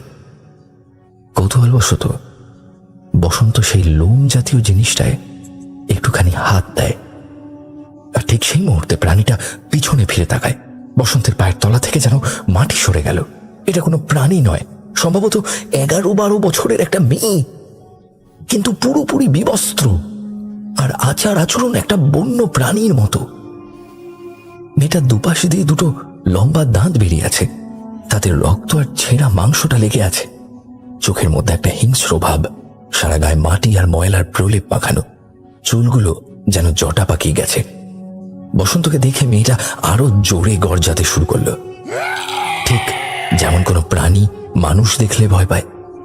বসন্ত ঘুরে যেতে যাবে এমন সময় তার পায়ে মেয়েটার দাঁতের গভীর কামড় বসিয়ে দেয়। যন্ত্রণায় চিৎকার করে ওঠে বসন্ত, আর সেই সুযোগেই মেয়েটা হামাগুড়ি দিয়ে 2 হাতে ভর দিয়ে পা মুড়ে সেখান থেকে ছুটে পালিয়ে যায়। চিৎকার শুনে দাদু আর অজিত ছুটে আসে, বসন্তকে ধরে ঘরে নিয়ে গিয়ে শুইয়ে দেয়। প্রায় 2 ঘন্টা পর বসন্তের মদের ঘোর কাটে। তখন একটা অজানা দুঃখ আর অনুতাপ তাকে চেপে ধরে। কিন্তু বসন্ত একমাত্র মনে মনে জানে যে সে নেশার ঘরে ভুল দেখেনি। স্পষ্ট দেখেছে যে ওটা একটা মেয়ে ছিল, আর সে ওই মেয়েটাকে স্পর্শ করেছে। বসন্ত বলে, আরে ওটা মেয়েই ছিল। আমার এটা ভেবেই খারাপ লাগছে যে আমি ওই মেয়েটাকে ছুঁয়েছি। ভাবনা, যদি ছবি তুলে নিতাম, আমার তো ক্যামেরাও ছিল একটা, তাহলে কি হতো? দাদু পরে বলেছিলেন যে মেয়েটাকে ওরকম অনাবৃত অবস্থায় দেখে আর ছুঁয়ে বসন্ত আসলে খুবই অনুশোচনা করছিল। আসলে বসন্ত ওরকম ছেলেই ছিল না, মেয়েদের এমন চোখে সে কোনোদিনও দেখেনি। এই দিক থেকে তার মতন ভালো ছেলে হয় না। কিন্তু সেই রাত থেকেই অদ্ভুতভাবে আর সেই প্রাণীটিকে দেখা গেল না, প্রায় সপ্তাহখানেক। আর বসন্তের মনে অনুশোচনা যেন পাহাড় প্রমাণ হয়ে ওঠে। রাস্তায় যেতে যেতেও ওর চোখ শুধু সেই প্রাণীটিকেই খুঁজত। যে জঙ্গলে তাদের হোমস্টে ছিল সেখানে বিশেষ মানুষজন যেত না, তবে সেই বেদির কাছে যেখানে একটা দেবী মূর্তি ছিল, কখনো কখনো খুব কম সংখ্যক মানুষ আসতো প্রণাম করতে। একদিন বিকেলবেলা বসন্ত জঙ্গলে ঘুরতে ঘুরতে আনমনে সেই রাতের অপরাধের কথা ভাবছিল। এমন সময় দূর থেকে একটা নূপুরের মৃদু শব্দ ভেসে আসে। শব্দটা সাধারণ ছিল না, খুব জোরে কোনো আওয়াজ হলে যেমন বুকে ধাক্কা লাগে, এই নূপুরের আওয়াজটাও ঠিক তেমন ভাবেই বসন্তের বুকে লাগছিল, যেন কাউকে ডাকছে। গোধূলি বেলা বসন্ত দেখল জঙ্গলের অনেকটা দূরে ব্রহ্মপুত্র নদীর তীরে কেউ একজন হেঁটে চলেছে, এক নারী। সেই নূপুরের আওয়াজে মুগ্ধ হয়ে বসন্ত এগিয়ে চলে। ব্রহ্মপুত্রের তীরে যখন সে পৌঁছয়, তার নজরে আসে এক 21 বছরের তরুণী। এমন রূপ সে আগে কখনো দেখেনি। ঘন লম্বা কালো চুল, ফর্সা গায়ের রং, মুখটা যেন কোনো মৃৎশিল্পী যত্ন করে গড়ে দিয়েছে। চোখ দুটো সবুজ আর নীলের মিশ্রণ। কিন্তু আশ্চর্য, বসন্ত এই অপরূপ রূপে সেভাবে আকৃষ্ট হলো না। সে শুধু খুঁজে বেড়াচ্ছিল সেই বন্য মেয়েটিকে। তাই সে ঠিক করলো এই তরুণীকে জিজ্ঞাসা করবে। শুনছেন, আমার নাম বসন্ত। আসলে আমি বন্ধুদের সঙ্গে এখানে বেড়াতে এসেছিলাম, কিন্তু এই গ্রামে একজনের সঙ্গে আমি একটা খুব বড় অপরাধ করে ফেলেছি, যার জন্য আমি নিজেকে প্রতিদিন দোষ দিই। আসলে ক্ষমা না চাওয়া পর্যন্ত শান্তি পাচ্ছি না, অথচ তার দেখাও পাচ্ছি না। জানেন, আমি যদি আপনাকে তার রূপের বর্ণনা দিই, আপনি বলতে পারবেন সে কি? তরুণীর কণ্ঠ যেন বিনার মিষ্টি সুরে বেজে উঠল। বলল, আমাকে যেতে হবে। এই বলেই নদীর তীর বেয়ে সে ছুটে চলে গেল। তার পা দুটো যেন হাওয়ায় ভেসে চলে গেল। বসন্তের একটু আশা জেগেছিল, কিন্তু কথা বলার আগেই সে চলে গেল। পরের দিন রাতে বন্ধুরা আড্ডা দিতে দিতে খাওয়া দাওয়া করছিল। এমন সময় দারোয়ান এসে খবর দিল বসন্ত বাবুকে কেউ ডাকছে, কোনো মেয়ে মানুষ। বাকি বন্ধুরা ঠাট্টা শুরু করলো, বাবা, এ কদিন হলো এসেছিস, এরই মধ্যে মেয়ে মানুষ? হ্যাঁ, তুই কি খেল দেখাচ্ছিস রে?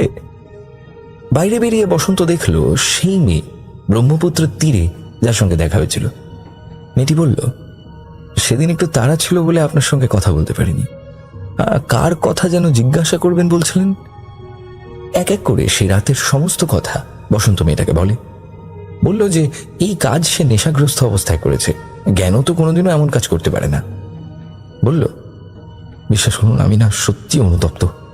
আপনি এ বিষয়ে কিছু একটা করলে ভালো হতো, কারণ আপনি তো এখানকারই বাসিন্দা। সমস্ত কথা শুনে মেয়েটা বলল, আমি তাকে খুব ভালোভাবেই চিনি। ঠিক আছে, আপনার সমস্ত কথা আমি তাকে বলে দেবো, আপনি দুশ্চিন্তা করবেন না। সেদিনকে তো নিজের নাম আর পরিচয় দিলেন, আমারটা তো জিজ্ঞাসা করলেন না। এই বলে মেয়েটা আবার হাসতে শুরু করলো। বসন্ত বলল, শুনে বড় খুশি হলাম, ভুল হয়ে গেছে, আপনার নাম কি বলুন তো? মেয়েটা বলল, আমি চন্দ্রায়ণী, এই গ্রামেই থাকি। আপনাদের আগেও দেখেছি এখানে আসতে, কিন্তু সাহস করে আর কি কথা বলতে যাওয়া হয়নি। এই কথাটা বলতেই তার নীলচে সবুজ রঙের চোখটা জলজল করে ওঠে। নামটা শুনে বসন্তের মুখ থেকে যেন আর কোনো কথা সরছে না। এই নাম তার হৃদয়ের এক গভীর জায়গায় অবস্থান করে আছে। এই নামটার প্রতি বসন্তর একটা বিশেষ দুর্বলতা আছে। বসন্তের সঙ্গে কথা বলতে গিয়ে মেয়েটাও যেন লজ্জায় মরে যাচ্ছিল। এই জায়গায় এসে দাদু ঘটনাটা একটু থামিয়ে বসন্তের অতীতটা বললেন, যেটা বসন্ত নিজেই তাকে অনেকবার বলেছিল, কারণ দুজনে ছিল প্রাণের বন্ধু। তখন নকশাল আন্দোলনের একটা বৃহত্তর সময়। কলকাতার প্রায় আন্দোলনের ফলে রাস্তাঘাটে নানান দুর্ঘটনা ঘটত। সেরকমই একটা বম ব্লাস্টে বসন্তের প্রেমিকার মৃত্যু হয়, যে ঝামেলা চলাকালীন রাস্তাতেই ছিল। তার এই প্রেমিকার নাম ছিল চন্দ্রায়ণী। বসন্তের কাছে বিষয়টা আরো বেশি দুঃখের, কারণ বসন্ত নিজে একজন নকশাল ছিল এবং সেই দিনের দুর্ঘটনার সঙ্গে সে জড়িয়েছিল। এটা ভাবলেই তার খারাপ লাগে যে তার জন্যই সেদিন তার সবচেয়ে প্রিয়জনের মৃত্যু হয়। সেদিনের পর থেকেই এই নামটা তার কাছে একটা গভীর ক্ষত হয়ে আছে। সে দুর্ঘটনার পর থেকে বসন্ত এসব কাজকর্ম থেকে খানিকটা বিরত। আর একটা কথা বলে রাখা প্রয়োজন, বসন্ত কিন্তু নাস্তিক মানুষ ছিল। তার এই গ্রামের চন্দ্রায়ণী নামের মেয়েটি যখন তার মৃত প্রেমিকার নাম বহন করে এলো, বসন্তের মনের ভিতরটা নড়ে উঠল। এবার আমি যা বলবো গৌরবদা, সেটা দাদুরা সেই সময় জানতেন না। অনেক বছর পরে যখন আমার দাদু এই ঘটনার শেষ মানুষটিকে খুঁজে বের করার চেষ্টা করেছিলেন আর গ্রামের নানান সূত্র জোড়া দিয়েছিলেন, তখন এই পুরো ভেতরের ব্যাপারটা পরিষ্কার হয়। আর সবচেয়ে বেশি জেনেছিলেন সেই মেয়েটির মুখ থেকে, যার আসল পরিচয় শেষে পাবে। আমি সেই জোড়া দেওয়া সত্যটাই এখানে সাজিয়ে বলছি, নইলে ঘটনাটা মাঝপথে অসম্পূর্ণ থেকে যায়। সেই কুঁড়ে ঘরের পুরোহিত মোটেই একজন ভালো বা নিরাপদ মানুষ ছিলেন না। নিজের গুরুকে এক প্রকার অন্যায়ভাবে কালো জাদুবিদ্যায় পরাস্ত করে এই ঘরবাড়ি, গুহা আর নানাবিধ শক্তি তিনি দখল করেছিলেন। তন্ত্র সাধনার কাজে নানান ধরনের জীবজন্তু আর এন্টিটি তিনি পুষে রাখতেন। চন্দ্রায়ণী নামের যে তরুণীকে বসন্ত ব্রহ্মপুত্রের তীরে দেখেছিল, সে আসলে এই পুরোহিতেরই একরকম শিষ্যা বলা যেতে পারে। তাকে পুরোহিত ছোট থেকেই কালো জাদু আর তন্ত্র সাধনার নানান শিক্ষায় সক্ষম করে, আর পুরোহিত তাকে নিজের পোষ্যর মতো দেখত। কিন্তু সবকিছুর পিছনে লুকিয়েছিল তার নিজের স্বার্থ। চন্দ্রায়ণীকে দিয়ে সে নানান শক্তি অর্জন করে এবং চায় সর্বে সর্বা হতে। প্রথম রাতে বসন্ত যে পশু জাতীয় মেয়েটাকে দেখেছিল, সেও এই পুরোহিতেরই পোষ্য। তন্ত্র সাধনায় নাকি এরকম অনেক জীবজন্তু কিংবা অদ্ভুত প্রাণ পুষে রাখা যায়। বোঝাই যাচ্ছে কোনো গোপন সূত্র পাওয়ার ফলে এক নবজাতক শিশু কন্যাকে চুরি করে এনে ছোট থেকেই পশুর মতো প্রতিপালন করে রেখেছিলেন এই পুরোহিত। আজ সেই মেয়েটি বড় হয়ে এমন এক অদ্ভুত জীবে পরিণত হয়েছে। এই সমস্ত পশু পাখি, সেই বন্য মেয়েটি সবই ছিল তার তন্ত্র সাধনার শক্তি অর্জনের উপকরণ। প্রথম রাতে বসন্তের পায়ে সেই বন্য মেয়েটি যে কামড় বসিয়েছিল, সেটা নিছক ভয় থেকে নয়। আসলে সেদিন ওই মেয়েটির শরীরে পুরোহিত খুব শক্তিশালী এক মোহিনী নামক প্রেতাত্মাকে সদ্য মুক্তি দিয়ে ভর করিয়েছিলেন। যেহেতু এই ধরনের প্রেত স্বাধীনভাবে বিরাজ করতে পারে না, তাই তার একটা শরীর দরকার পড়ে। সেদিন পশু জাতীয় মেয়েটির শরীরেই বন্দী করে রাখা হয়েছিল সেই মোহিনীকে, কারণ পুরোহিত জানতেন এই মোহিনী একবার তুষ্ট হলে তাকে আরো শক্তিশালী হওয়ার পথ দেখিয়ে দেবে। এই মনস্কামনা পূরণের জন্যই পুরোহিত ব্যাকুল ছিলেন। যে করেই হোক মোহিনীকে তার ইচ্ছে মতো বস্তু তুলে দিতে হবে। একদিন রাতে সেই পশু জাতীয় মেয়ের শরীরের ভেতর থেকেই মোহিনী পুরোহিতের সঙ্গে কথা বলে। শোন, ওই দিন গাছের আড়ালে যে ছেলেটা আমার পেছনে দাঁড়িয়েছিল, তাকে আমার ভারী ভালো লেগেছে। তোর কাছে অন্য কিছু চাই না, বরং ওই ছেলেকে আমার হাতে তুলে দে।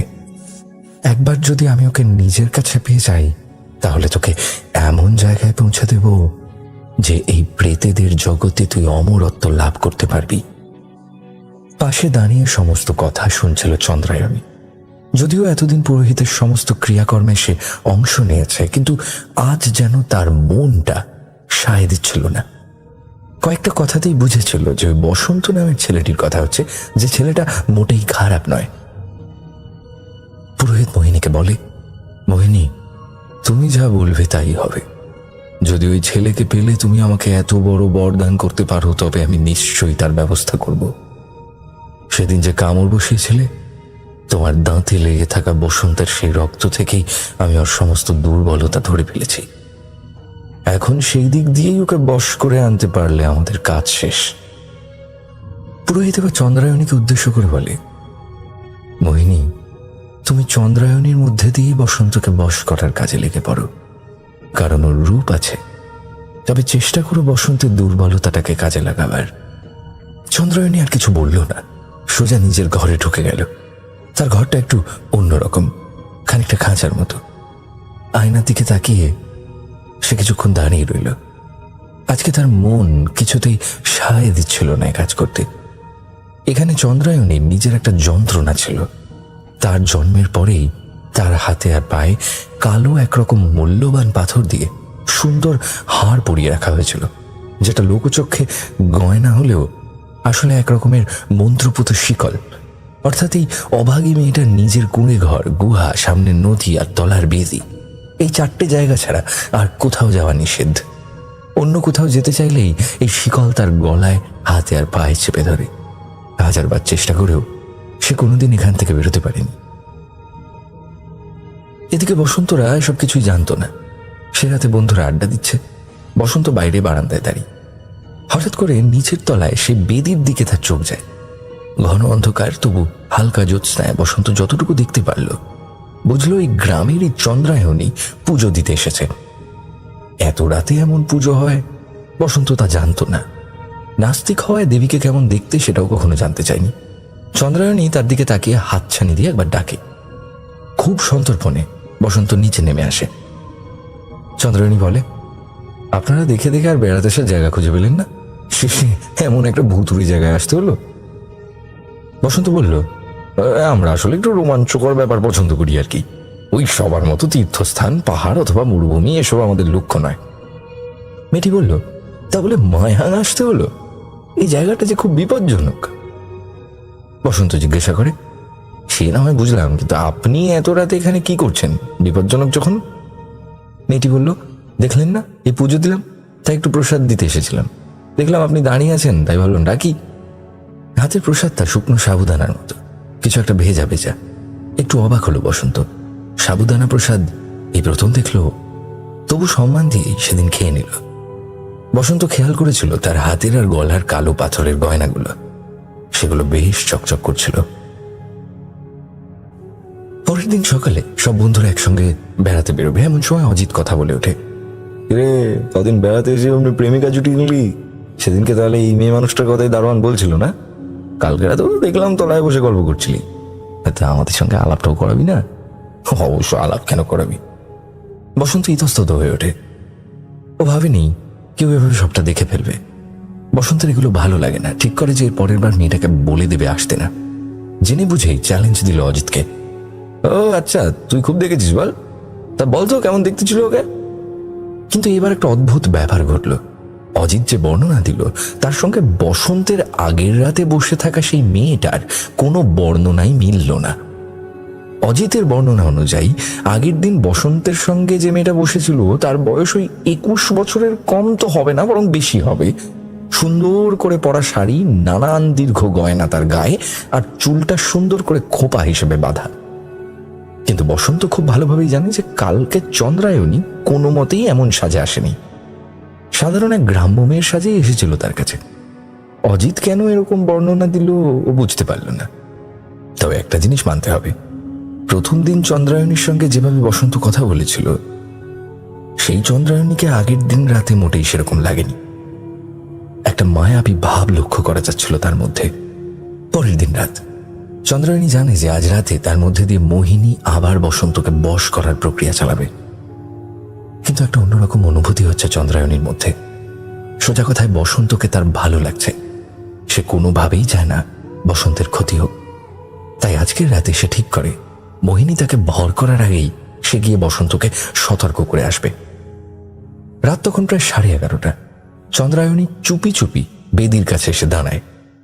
আজ পুজো দিতে আসেনি, হাত খালি, উদ্বিগ্ন চেহারা। অজিত তখন জানালার ধারে দাঁড়িয়ে সিগারেট খাচ্ছিল।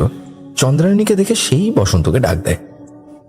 বসন্ত নিচে নামে আসে এবং আসতেই রেগে যায় আর বলে যে, কি বলুন তো ব্যাপারটা, আগের দিনই আসলেন আবার আজকে আসলেন, বন্ধুরা খারাপ ভাবছে। বলছি কদিন বেড়াতে এসেছি, শরীরটাও ভালো নেই, ঝিমঝিম করছে, আপনি চলে যান। মেয়েটা বলে, আসলে আমি আপনাকে সতর্ক করতে এসেছিলাম, আমার বেশি সময় নেই দাঁড়াবার। আমি শুধু এটুকু বলতে চাই যে এরপর আমি আবার এলে আপনি আর আমার সঙ্গে কথা বলতে আসবেন না, কারণ তখন আমার নিজের মধ্যে আর আমি থাকবো না। আপনার উপর এক মায়াজাল করা হচ্ছে, আর কাজটা আমাকে দিয়েই করানো হচ্ছে। আমার মোটেই ইচ্ছে করছে না যে আপনার প্রাণটা এভাবে চলে যাক। আপনারা যত তাড়াতাড়ি সম্ভব এখান থেকে চলে যান। উদ্বিগ্ন হয়ে কথাগুলো বলে চন্দ্রায়ণী ভুলবশত নিজের নির্দিষ্ট গণ্ডির বাইরে পা রেখে ফেলে। সঙ্গে সঙ্গে তার গলায় পড়ানো সেই শিকল এতটাই চেপে ধরে যে সেখান থেকে রক্ত বেরোতে শুরু করে। যন্ত্রণায় সে দ্রুত গণ্ডির ভিতর সরে আসে। বসন্ত এটা দেখে বড় অবাক হয়। মেয়েটা বসন্তকে বলে ব্যস্ত না হতে। এমন সময় পিছন থেকে একটা হরিণকে ছুটে আসতে দেখে বসন্ত।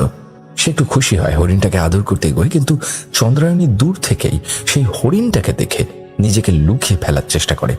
সে বুঝতে পারে এই হরিণ পুরোহিতের বাড়ি থেকেই এসেছে, অর্থাৎ এটাও পুরোহিতের পোষ্য, যাতে সে চন্দ্রায়ণীর গতিবিধির উপর সম্পূর্ণ নজর রাখতে পারে এবং পুরোহিতকে খবর দিতে পারে।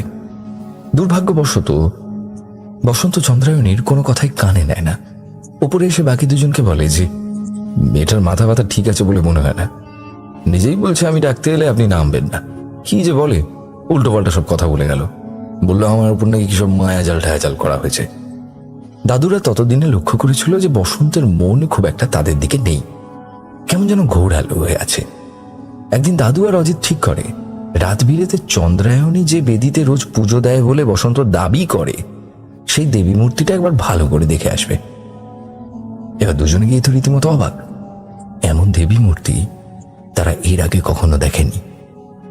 দারোয়ানের মুখে শুনেছিল এটা নাকি কোনো পার্বতীর মূর্তি, কিন্তু এমন রূপ সাধারণ গৃহে পুজো হয় না। এই রূপের পুজো হয়তো তান্ত্রিকদের। চোখ মুখের আকার দেখলে রীতিমতো ভয় লাগে।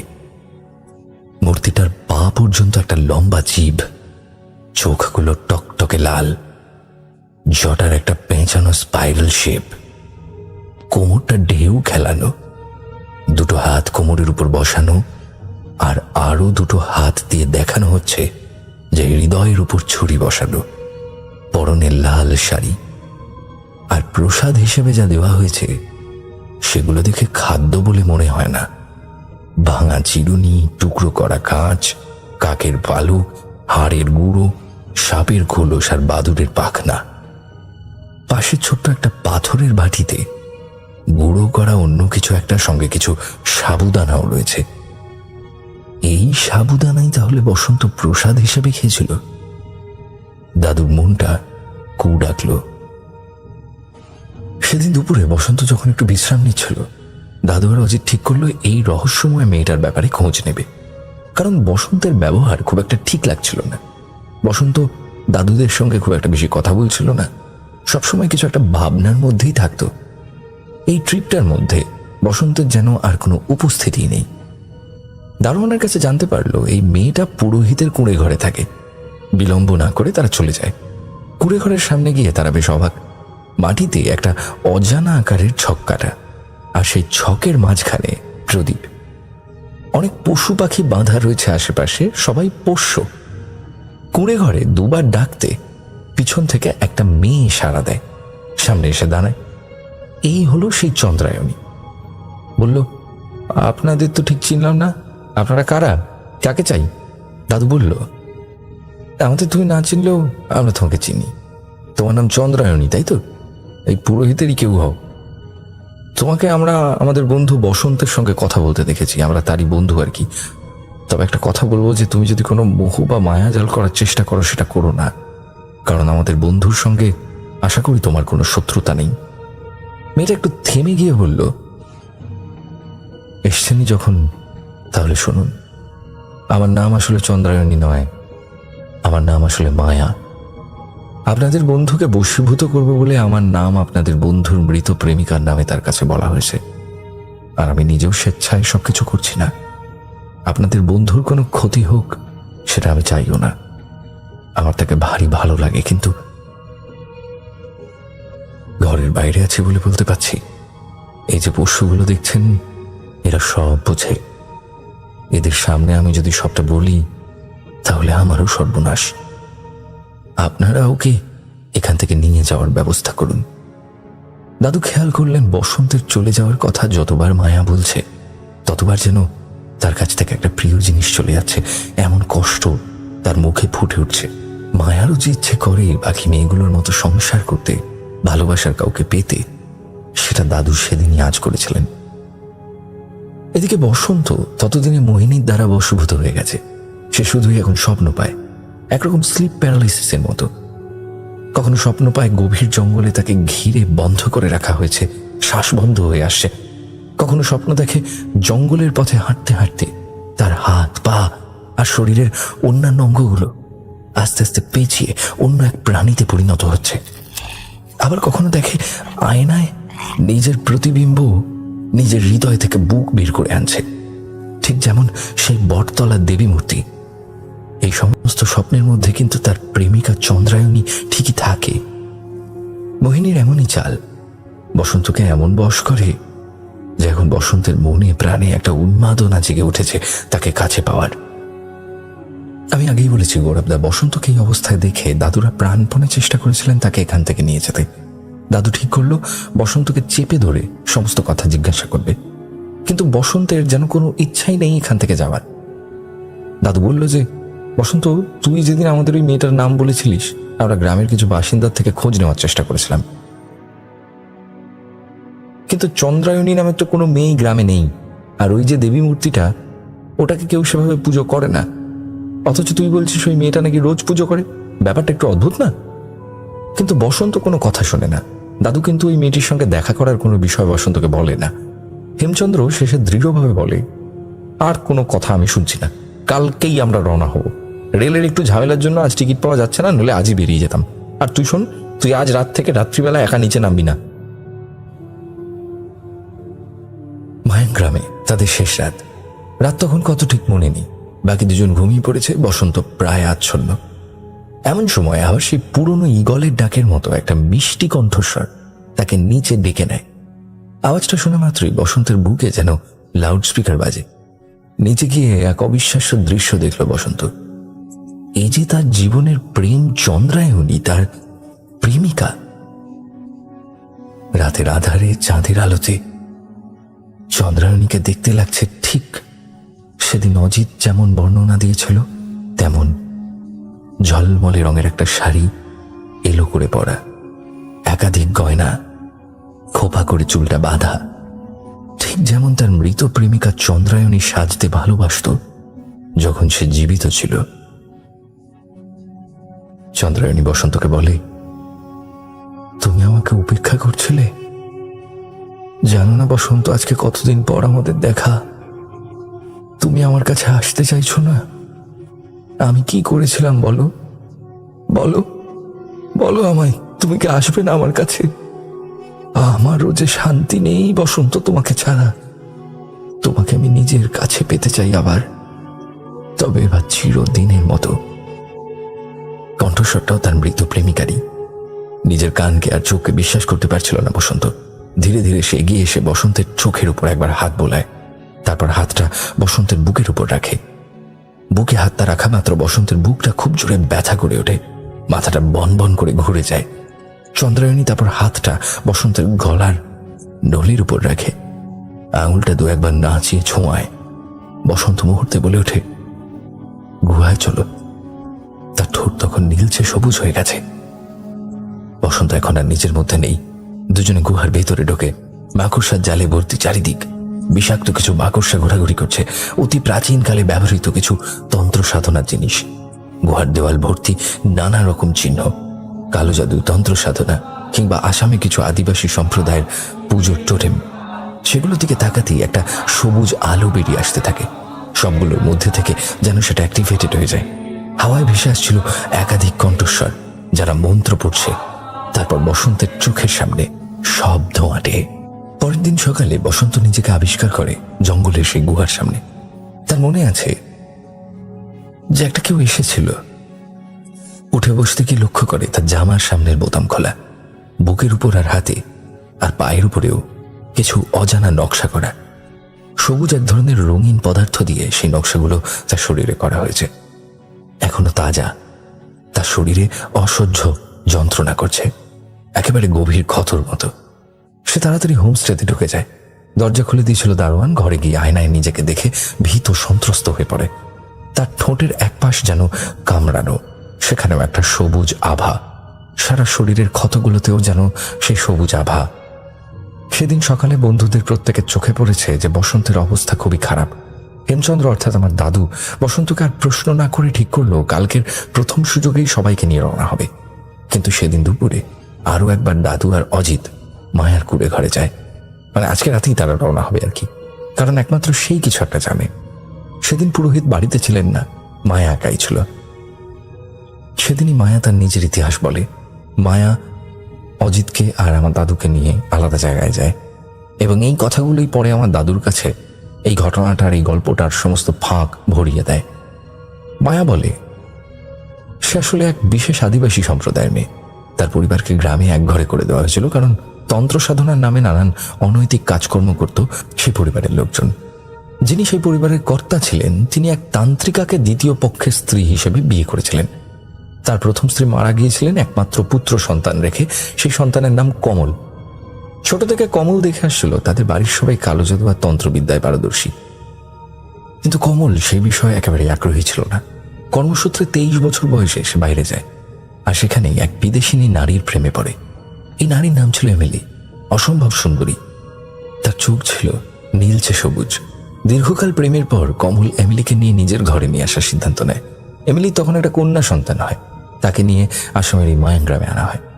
বাড়িতে তুললে সবার মুখে ছিচি পড়ে যায়, কারণ কমল আর এমিলির বিয়ে হয়নি। কমলের সৎ মা, সেই তান্ত্রিকা, জোড়াজুড়ি শুরু করেন যে এমিলিকে কালো জাদু আর তন্ত্রবিদ্যা শিখতেই হবে, নইলে তাকে থাকতে দেওয়া হবে না।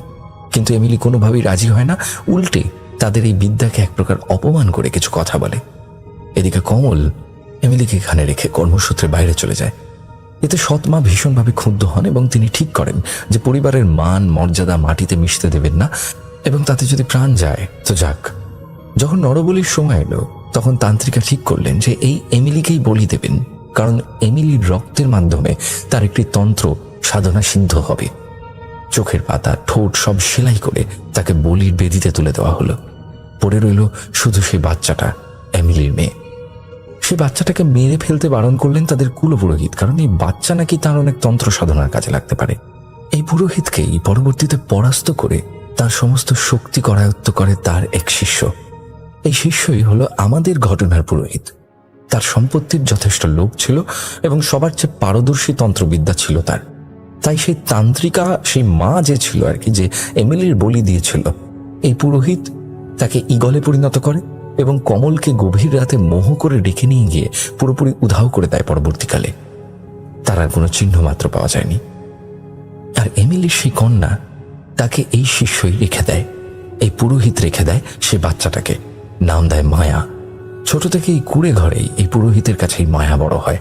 পুরোহিতের কাজই ছিল মায়াকে দিয়ে নানান রকম কাজ করানো, কারণ মায়ার শরীরে বইছে এমিলির সেই দুর্লভ রক্ত, যা তন্ত্রের কাজে অসম্ভব মূল্যবান, যে কারণে এমিলির বলি দেওয়া হয়েছে। মায়াকে রাখা হয় শিকল পরিয়ে বেঁধে 4 গণ্ডির মধ্যে। মায়া বসন্তকে চলে যাওয়ার কথা বারবার বলছিল, কারণ সে সত্যি বসন্তকে ভালোবেসে ফেলেছিল। সে চাইছিল বসন্ত বেঁচে যাক, ভালো থাকুক। কিন্তু আজ রাতেই যে সব শেষ হয়ে যাবে সেটা সে জানত, কারণ আজ রাতে পুরোহিত বসন্তকে মোহিনীর হাতে তুলে দেওয়ার জন্য মহাযজ্ঞের আয়োজন করছেন। বসন্তকে নিয়ে গেলে চিরকালের মতো বসন্ত নিঃস্ব হয়ে যাবে এই পৃথিবী থেকে, আর তারপর মোহিনী পুরোহিতকে মহাশক্তিশালী করে তুলবেন। দাদুরা চলে এলো। মায়া বুঝতে পারছিল বসন্ত এখান থেকে বেরোতে পারবে না, যদি না সে নিজে কিছু একটা করে। একটাই উপায় আছে বসন্তকে বাঁচানোর, যদি বসন্তকে মোহিনীর হাতে তুলে দেওয়ার আগেই অন্য কারোর সঙ্গে বেঁধে দেওয়া যায়, তাহলে মোহিনী ক্ষিপ্ত হবে ঠিকই, কিন্তু বসন্ত বেঁচে যেতে পারে। কারণ মোহিনী চায় বসন্তকে অবিবাহিত মুক্ত অবস্থায় নিজের করে নিতে।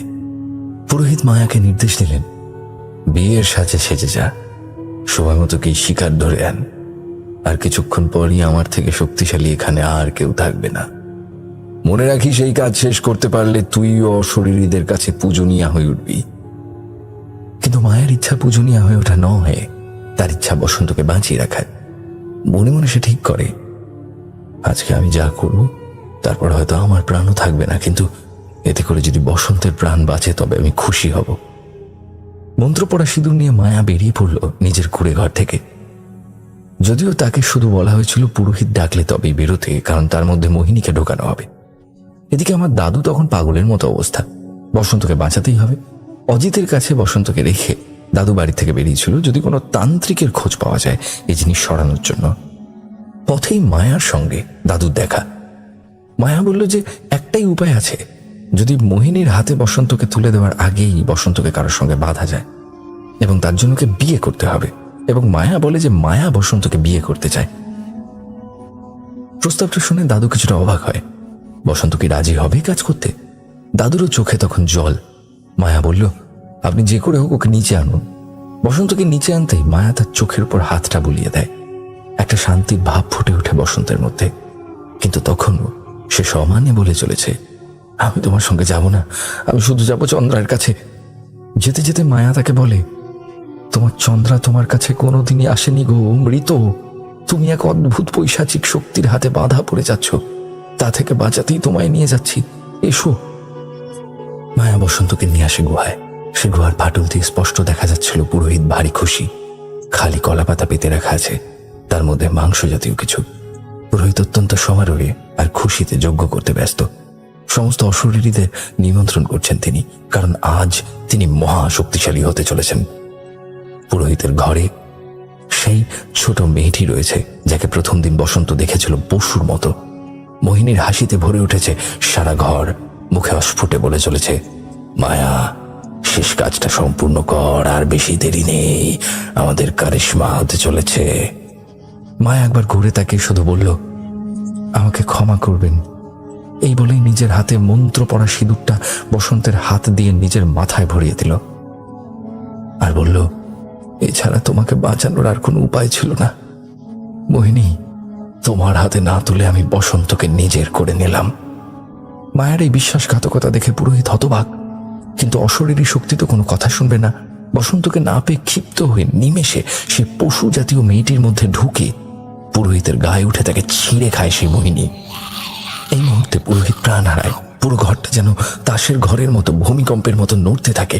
সমস্ত অশরীরী যাদের পুরোহিত পুষে রেখেছিল এক এক করে মুক্তি পেয়ে হাওয়ায় চিৎকার করতে থাকে। তারপর সেখান থেকে মায়া বসন্তকে নিয়ে বাইরের দিকে আসে। দাদুরা কোনো রকমে বসন্তকে আর মায়াকে ধরে এবং তারপর মায়া আর বসন্ত এবং দাদু আর অজিত মিলে দৌড়তে শুরু করে। একটা সময় পর গিয়ে মায়া বুঝতে পারে তার হাতে পায়ে যে শিকলগুলো বাঁধা ছিল সেগুলো আর কোনো কাজ করছে না। ও ছুটে চলেছে জঙ্গলের বাইরের দিকে। সবাই ছুটে চলেছে জঙ্গলের বাইরের দিকে, আর পেছনে হচ্ছে প্রচন্ড ঝড়। সে পুরো ঘরটা ভেঙে পড়ছে আর একটা আর্তনাদ শোনা যাচ্ছে গোটা আকাশ জুড়ে।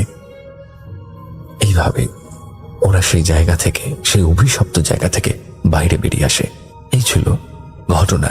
বহু বছর ধরে গ্রামের পুরনো বাসিন্দাদের খুঁজে খুঁজে নানান সূত্র জোড়া দিয়ে দাদু এই ইতিহাসটা পুরো বের করেন।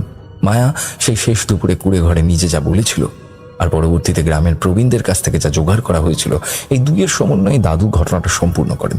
তাই যেটুকু তিনি নিজে দেখেননি সেটুকুও মিথ্যে নয়, শোনা কথা, শোনা সত্য। তো দাদু বলতেন যে সত্যিকারের ভালোবাসা যেখানে থাকবে সেখানে কালো জাদু, তন্ত্র সাধনা কিছুই না। এই ছিল ঘটনা।